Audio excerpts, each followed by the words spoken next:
बीते दिनों दंतेवाड़ा जिला के अरहनपुर थाना क्षेत्र में नक्सलियों ने एक बड़ी वारदात को अंजाम दिया था, जिसमें नक्सलियों ने डीआरजी के 10 जवानों को बम विस्फोट में शहीद कर दिया था।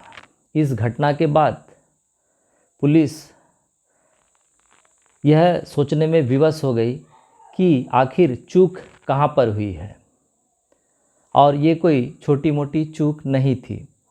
और इसी चूक की विवेचना के लिए बीते दिनों छत्तीसगढ़ के डीजीपी अशोक जुनेजा दंतेवाड़ा और सुकमा जिला के प्रवास पे आए हुए थे, और अशोक जुनेजा ने दंतेवाड़ा में एक बड़ी बैठक भी की, जिसमें सुकमा, दंतेवाड़ा, बीजापुर, नारायणपुर के सभी जो बड़े पुलिस अधिकारी हैं वो पहुँचे हुए थे, और एक रणनीति पे चर्चा हुई, आगे कैसे कार्य करना है और चूक कहाँ पर हुई थी, और ये भी हो सकता है कि एक ठोस रणनीति बनाई गई हो, परंतु यह सब गोपनीय रणनीति होती है, इसको बताया नहीं जाता। तो अशोक जुनेजा के प्रवास के कुछ दिनों के बाद ही आज इसी रणनीति के तहत आज सुकमा पुलिस को एक बड़ी कामयाबी मिली है। कामयाबी क्या है?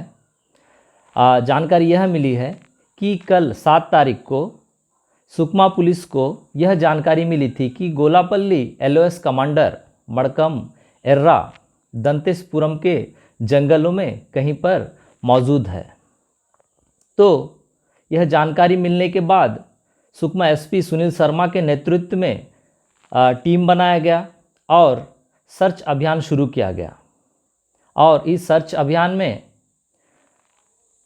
Cobra 202, CRPF 50 battalion, CRPF 219 battalion और DRG के जवान और पुलिस के जवान इस जो कार्यक्रम था, जो ऑपरेशन था, उसमें शामिल हुए थे।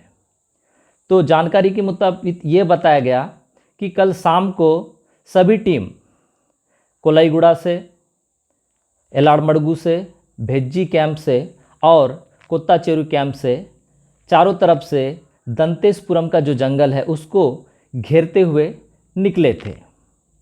परंतु शाम को जब यह दंतेशपुरम के जंगलों में पहुँचे तब इनको कुछ हाथ नहीं लगा। तो वहीं सुबह जब ये वापस आ रहे थे तभी DRG के जवानों के ऊपर नक्सली LOS कमांडर मड़कम एर्रा की टीम घात लगाकर बैठी हुई थी, और सर्चिंग से वापसी के समय नक्सलियों की टीम ने DRG के जवानों के ऊपर ताबड़तोड़ हमला शुरू कर दिया। जैसे ही हमला हुआ, DRG के जवानों ने मोर्चा संभाला और जवानों ने भी ज़बरदस्त हमला कर दिया, जिसमें फायरिंग के बाद 2 डेड बॉडी मिले, 2 नक्सलियों के शव मिले, जिसमें एक की पहचान गोलापल्ली LOS कमांडर मड़कम एर्रा और एक की पहचान LOS सदस्य पोडियम भीमे के रूप में हुई। और यह भी जानकारी मिली कि और भी कई नक्सलियों को गोली लगी है, घायल होने की जानकारी सामने आई है, परंतु जंगल का आड़ लेकर बाकी नक्सली वहां से फरार होने में कामयाब हो गए, जिसके पश्चात सर्च करने पर वहां से कुछ विस्फोटक सामग्री एवं अन्य सामग्री भी प्राप्त हुए हैं, जिसके पश्चात दोनों शवों को सुकमा मुख्यालय लाया गया। और इस पूरी जो ऑपरेशन थी उसकी नेतृत्व सुकमा SP सुनील शर्मा कर रहे थे। तो आइए सुनील शर्मा इस पूरी घटना को लेकर क्या कहते हैं, उनसे सुनते हैं। क्या मुठभेड़ हुई, कैसे हुआ? जी, जिले में पुनर्नरकोम कार्यक्रम चल रहा है, जिसके अंतर्गत नक्सल विरोधी अभियान समय समय पर चलाए जाते हैं। इसी कड़ी में कल हमें सूचना प्राप्त हुई थी कि गोलापल्ली LOS कमांडर मड़कम एर्रा अपनी टीम के 30 से 35 सदस्यों के साथ दंतेशपुरम एरिया में ऑपरेट कर रहा है, और वो भेजी एक्सिस पे कोई बड़ी घटना कारित करना चाहता है, कुछ आईडी विस्फोट वगैरह करके सुरक्षा वालों को नुकसान पहुंचाया जाता है।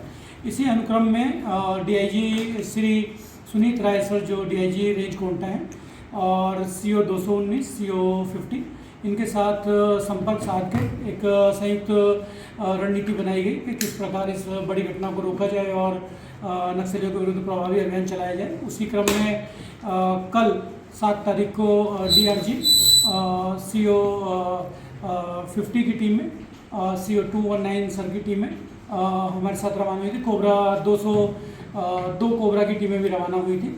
इनको अलग अलग स्पेसिफिक टारगेट्स दिए गए थे सभी टीमों को, जिसको मेरे द्वारा टीमों को सभी को समन्वय करके लीड किया जा रहा था।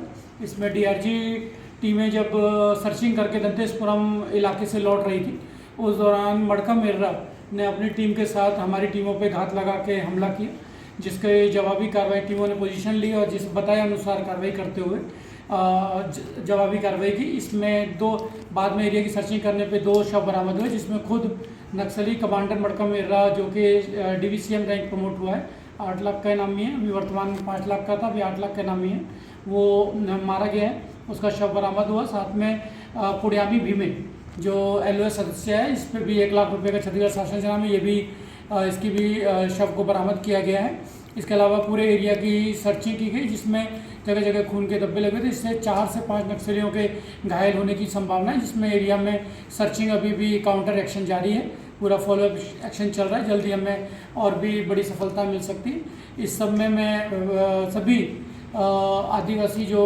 नक्सल संगठन के चंगुल में फंस गए हैं, उनसे अपील करता हूं कि आप लोग सरेंडर करके छत्तीसगढ़ शासन व सरकार की जो सरेंडर पॉलिसी है और जो डेवलपमेंट की नीतियां हैं, उनका फ़ायदा उठाएं और मुख्यधारा से जुड़ें।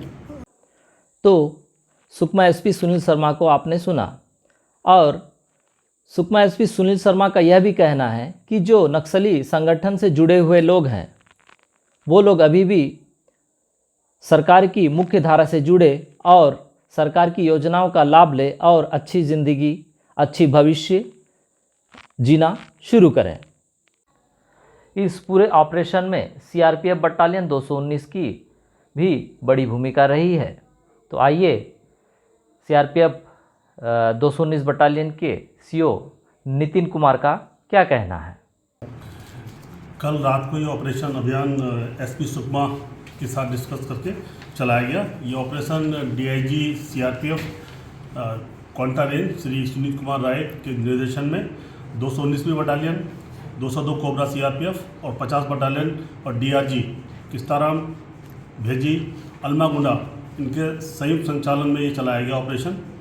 रात को टीमें सभी बाहर हो गई थी और अपने प्लान के मुताबिक सारा, जब ये पार्टियां सुबह जा रही थी दंतेपुर के जंगल में नज़दीक में, तो वहाँ पर इनके ऊपर फायर आया, जिसमें फोर्सेज ने डीआरजी की टीम के साथ इनका इनकाउंटर हुआ और उसमें जब रिटालिएट किया बहुत अच्छी तरीके से डीआरजी ने, तो उसमें फिर बाद में सर्च अभियान चलाया गया। जॉइंट सर्च अभियान के दौरान एक इनका नक्सल कैडर, ये मडकम एर्रा, जो कि 8 लाख का इनामी है, पिछले 15 साल से इस एरिया में ये किस्ताराम, कोंटा और गोलापल्ली एरिया में ये सक्रिय था। और दूसरी कैडर जो पोडियम भी में, उनका वहाँ से डेड बॉडी मिला है और बाकी भारी मात्रा में विस्फोटक और दूसरी सामग्री वहाँ से बरामद हुए हैं। ऑपरेशन बहुत ही नीट एंड क्लीन रहा और फोर्सेस का कोऑर्डिनेशन काफ़ी अच्छा रहा। किसी फोर्सेस को किसी तरीके का कोई क्षति या नुकसान नहीं हुआ है और ये ऑपरेशन के बाद में फोर्सेस का मनोबल काफ़ी ऊपर है और अभी टीसीओसी चल ही रहा है और ये संभावना है कि आने वाले टाइम में, अभी टीसीओसी के टाइम पे इनके खिलाफ में इस तरह के सघन ऑपरेशन जारी रहेंगे और इस तरह के अभियान और होते रहेंगे। मुठभेड़ के बाद सर्चिंग करने पर जंगल से 2 बंदूक सहित विस्फोटक सामग्री एवं अन्य सामग्री प्राप्त हुए हैं। तो आइए देखते हैं क्या क्या सामग्री घटनास्थल से प्राप्त हुई है।